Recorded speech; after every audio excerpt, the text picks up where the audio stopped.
Thank you, Mr. Speaker. Mr. Speaker, I'm only able to raise my right arm to maybe 50%. Sometimes not that much, but that's due to shoulder separations from playing football. John McCain cannot raise his arms because he was tortured in Vietnam. I believe that it is just about sinful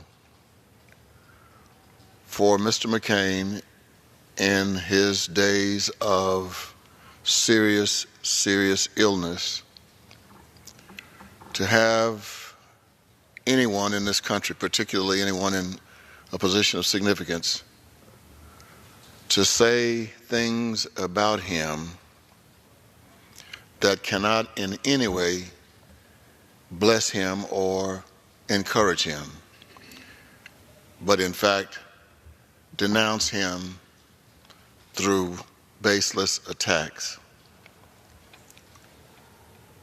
Mr. Speaker, when I was elected, I promised my 4 children that I would never come to the well of this House and attack a human being or call them names. Unfortunately, things have changed in this country to the point now where that's a part of our daily way of doing the business of the greatest nation God has ever allowed to exist. There is something wrong, Mr. Speaker, when the elected leaders of our country refuse to apologize. There's not a single parent watching the goings-on in this chamber who would tell their children, no matter what you do, no matter how awful you hurt another human being, you better not apologize. We're setting examples for children and unborn children by what we do in this chamber. How in the world can a person sleep at night who can hurt another individual and not apologize? I guess there are some things I will never apologize for. I will never apologize for never coming to the floor to attack a colleague. I will never apologize for respecting a person with whom I may disagree.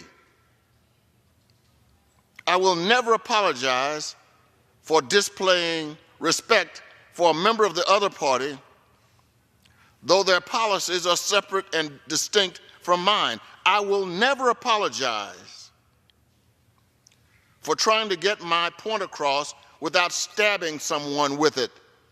I will never apologize for being sensitive to the pain and hurts of others. I will never apologize for being an apologist when I wrong someone.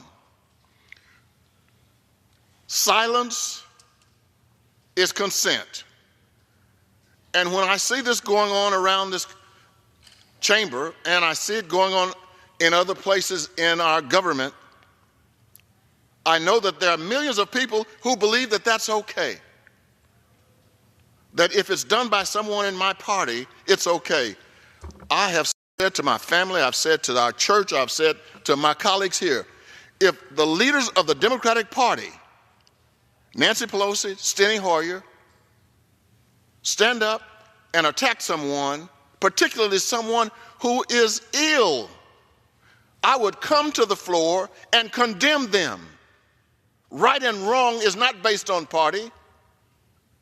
It's based on right and wrong. We are becoming a mean-spirited nation.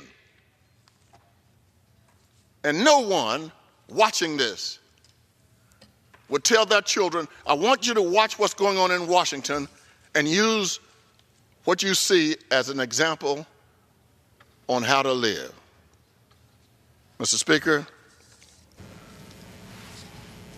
Washington is dark right now. And the people around this country who believe in light should let it shine. Mr. Speaker, I yield back to